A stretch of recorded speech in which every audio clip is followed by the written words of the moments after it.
நூற்றாண்டு கண்ட துருவ நட்சத்திரம். தமிழக அரசியல் வரலாற்றின் தனிப்பெரும் அத்தியாயம். இந்திய அரசியல் சந்தித்த அதிசய தலைவர். இப்படி சொல்லிக்கொண்டே போகலாம். ஆனால் இன்னொரு கோணத்தில் முற்றிலும் புரிந்து கொள்ள முடியாத நபராகவும் அவர் இருந்திருக்கிறார். மற்றவர்களால் கனவிலும் நினைத்து பார்க்க முடியாத காரியங்களை அனாயசமாக செய்து முடிக்கக்கூடியவராக வியப்பை ஏற்படுத்தி இருக்கிறார். ஆனால் எந்த நேரத்தில் என்ன முடிவை எடுப்பார் என்று எவராலும் ஊகிக்க முடியாது. ஒரு முடிவை பகிரங்கமாக எடுப்பார். 10 நிமிடங்களில் அதை தலைகீழாக மாற்றுவார். ஆனால் அவர் எந்த முடிவை எடுத்தாலும் அது சரியாகத்தான் இருக்கும் என்று தமிழக மக்கள் நினைத்தனர். அதுதான் எம்ஜிஆரின் வெற்றிக்கான சூட்சுமம்.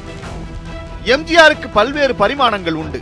ரசிகர்களுக்கு தலைவன், பட தயாரிப்பாளர்களுக்கு லாபதேவன், வறியவர்களுக்கு வள்ளல், எதிர்க்கட்சிகளுக்கு சிம்ம சொப்பனம், தமிழ்நாட்டு பாட்டிகளுக்கு அவர்தான் கடவுள்.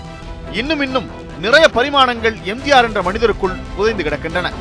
ஆச்சரியங்களாலும் சுவாரஸ்யங்களாலும் பிரமிப்புகளாலும் சர்ச்சைகளாலும் நிரம்பியது எம்ஜிஆரின் வாழ்க்கை. அந்த வாழ்க்கையின் சில முக்கியமான அத்தியாயங்களை காட்சிப்படுத்துகிறது இந்த சிறப்பு தொகுப்பு. கோபாலமேனன் சத்யபாமா தம்பதிக்கு ஏற்கனவே 4 குழந்தைகள். காமாட்சி, பாலகிருஷ்ணா, சுமித்ரா, சக்கரபாணி. ஆனாலும் 1917 ஜனவரி 17ஆம் தேதியன்று ஆண் குழந்தை பிறந்தபோது எல்லோரும் அந்த ராமச்சந்திரமூர்த்தியின் கருணை என்று சொல்லி ராமச்சந்திரன் என்று பெயர் வைத்து விட்டார்கள். அப்போது கோபாலமேனன் குடும்பம் இலங்கையின் கண்டி நகரில் வசித்து வந்தது. திடீரென ஒரு நாள் கோபாலமேனன் மரணமடையவே குடும்பத்தின் எதிர்காலம் கேள்விக்குறியானது. அதற்கு பதில் தேடி சத்யபாமா குடும்பத்தோடு கும்பகோணத்திற்கு வந்தார். ஆணையடி பள்ளியில் படித்துக் கொண்டிருந்த பிள்ளைகளை வேலைக்கு அனுப்ப தயாரானார் சத்யபாமா. அப்போது பாய்ஸ் கம்பெனி என்ற பெயர் சத்யபாமாவுக்கு அறிமுகமானது. பிரபலமான நாடக கம்பெனி. பிள்ளைகள் இருவரையும் அங்கு வேலைக்கு சேர்த்து விடலாம், வளமான எதிர்காலம் காத்திருக்கிறது என்றார் குடும்ப நண்பர் நாராயணன் நாயர். குழந்தைகளை கொண்டு வெற்றிகரமான நாடகங்களை தயாரிப்பதில் பாய்ஸ் கம்பெனி முன்னோடி நிறுவனம். எம்ஜி ராமச்சந்திரனின் முதல் வாத்தியார் காளி என் ரத்தினம். நாடக நுட்பங்களை கற்றுக் கொடுத்தவர் அவர். சிலம்பம் சுற்றுவதில் ஆர்வம் கொண்ட ராமச்சந்திரனுக்கு ஸ்ரீபாட் என்கிற பெண் வேடம் மட்டும் வேப்பங்காயாக கசந்தது. பிற்பாடு மனோகரன், அபிமன்யு என நிறைய வேடங்கள் வந்தன.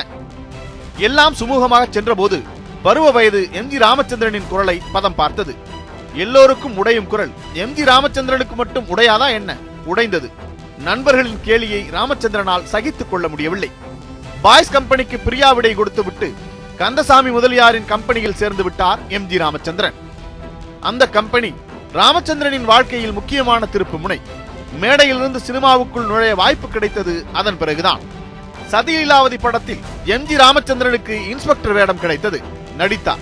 அடுத்த படத்திலும் அதே வேடம் கிடைத்த போது துணிச்சலாக மறுத்து விட்டார்.